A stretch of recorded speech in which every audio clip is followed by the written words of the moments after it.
Hey neighbors, welcome back to Hometown View. Today we have a very special guest here on Hometown Voices. We have Pat Fitzhugh, who is an author, ghost lorian, and all things paranormal, and we're excited to sit down and have a conversation. Pat, thank you so much for being here today. Thank you. So Pat, our channel is all about small town community. Where did you grow up?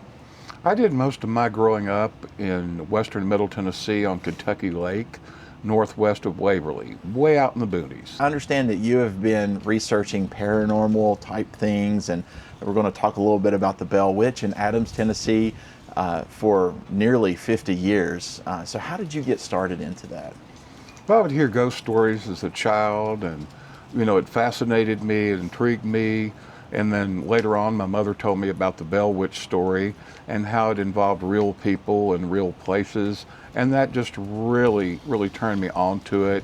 And it became a source of intrigue and fascination. You have researched this pretty extensively. Yeah, I've researched this case for a number of years. The Bell Witch is the quintessential Southern ghost story.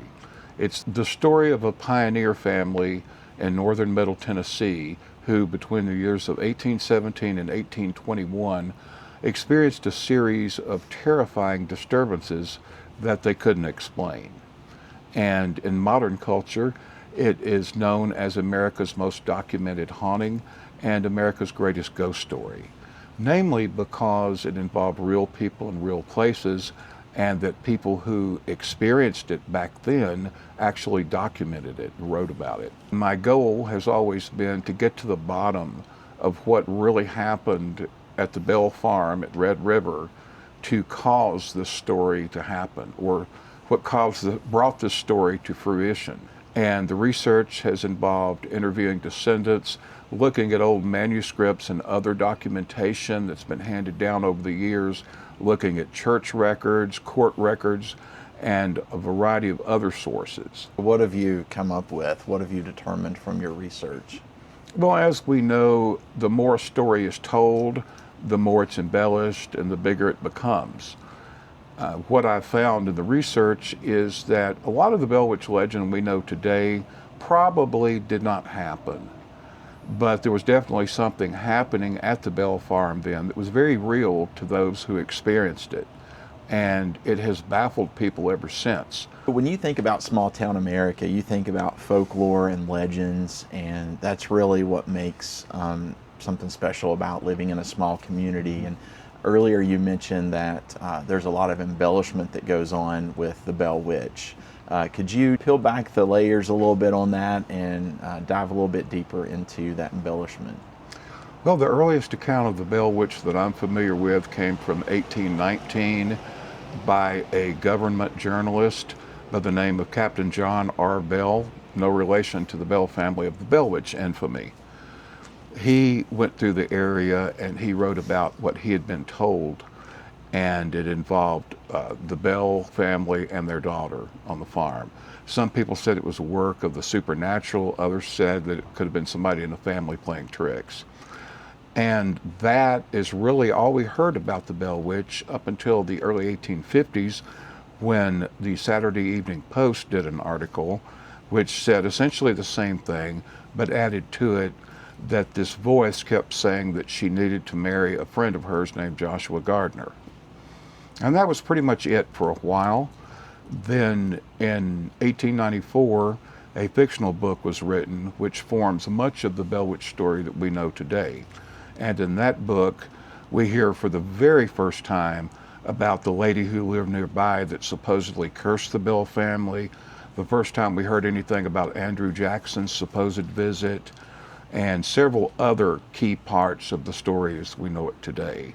The disturbance period of 1817 to 1821 was when the family heard strange knocking sounds on their walls, saw strange apparitions out in their fields, heard what they described as rats gnawing at the bedposts, and eventually heard disembodied voices talking and singing religious hymns.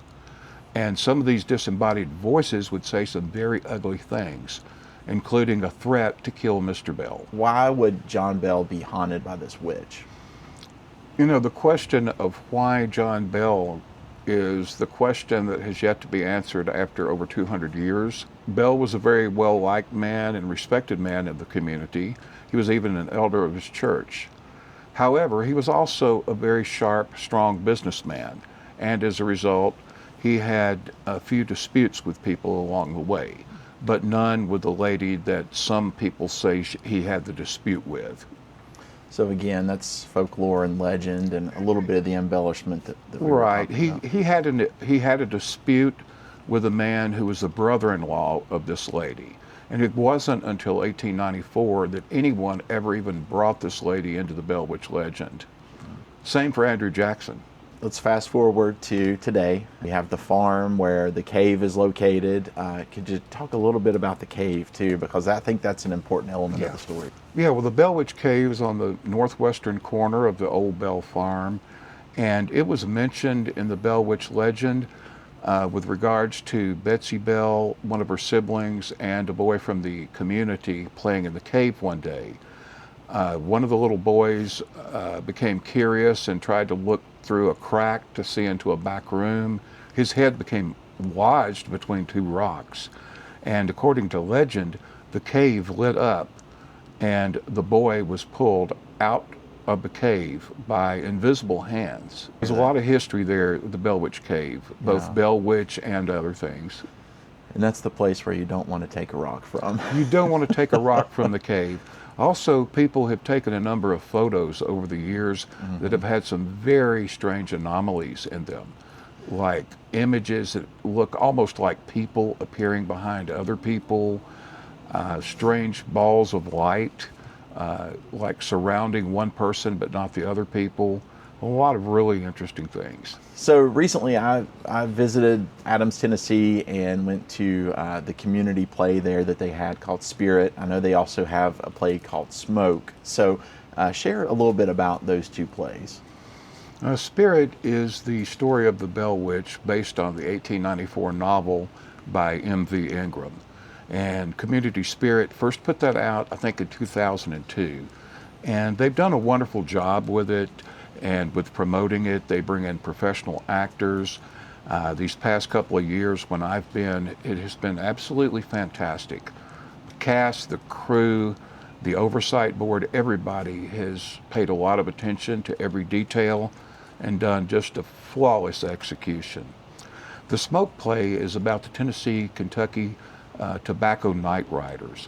It was a situation, a very disturbing situation that occurred in the early 1800s when a cooperative was formed to fight against the American Tobacco Company, and it had to do with what they were paying for tobacco.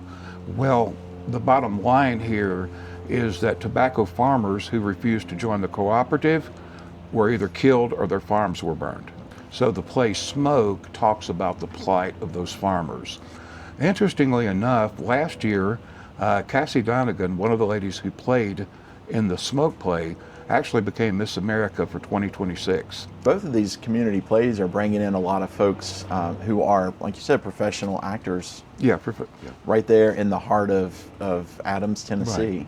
So Pat, I know you've written several books. You've spoken at many different events. How has your research and the work that you have poured into just studying the Bell Witch, how has that impacted your life personally? Well, it has made my life much busier than it would have been otherwise. I think the greatest part of being a Bell Witch researcher or a paranormal researcher is all of the wonderful and different people you meet along the way. Each person has their own story to tell, and you learn from that. You pick up a whole lot from that. So also share a little bit about the books that you've written and where people can go find those. Okay, well, I wrote a book called The Bell Witch, The Full Account back in the year 2000, and it's updated about every 3 to 4 years to keep it relevant and current. It's a 406-page book, contains author's notes and footnotes with a lot of references to my sources of information. The goal there was to tell the full and complete story of the Bell Witch from the perspective of a researcher. In other words, sharing the conventional story that everybody's familiar with, but also injecting my research into the backstory and the people and the places. I've also written a book called Ghostly Cries from Dixie, which is a collection of weird and ghostly tales from around the American South. With that book, my aim was to take a historical look at all of these different locations and look at reasons why people might feel that they're haunted. And then I provide my own commentary about my own research and investigations of these locations, along with other people's research. All right, Pat, as we get ready to land the plane here today and bring our conversation to an end, first of all, I want to say that it's been great taking a few moments and just sitting down with you on this very chilly day and talking a little bit about the work that you've spent so many years doing. Is there anything that you would like to share as we wrap up today, and or maybe how people can get in touch with you and learn more about your work? Okay, well, it's been my pleasure. I have a couple websites. One is called bellwitch.org. The other is patfitzhugh.com. Also, there are some pages for my books out there on Facebook. You just look up Pat Fitzhugh or Bell Witch Full Account or Ghostly Cries from Dixie, and you can also join those. And there's also accounts of the same name on Instagram. All right, Pat, thank you so much. And thank you for joining us. I'm Jeff Bennett with Hometown View, and this is going to wrap up this edition of Hometown Voices. Be sure to tune in next time. Every Saturday at 7 p.m. we drop a new video. So have a great day, and we'll be talking to y'all soon. Got stories to share and people to meet. Got that small town